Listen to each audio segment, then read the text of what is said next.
मुझे फख्र है तुझ पे।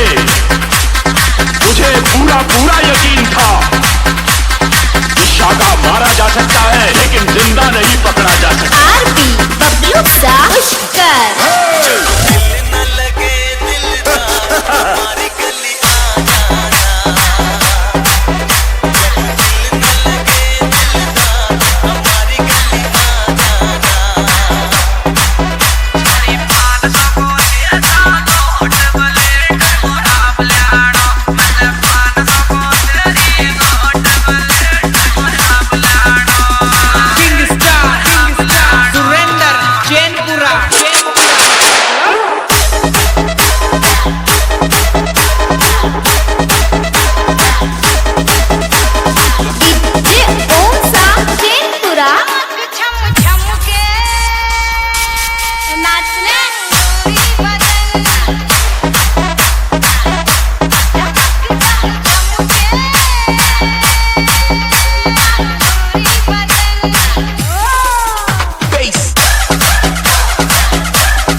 कमल पुष्कर।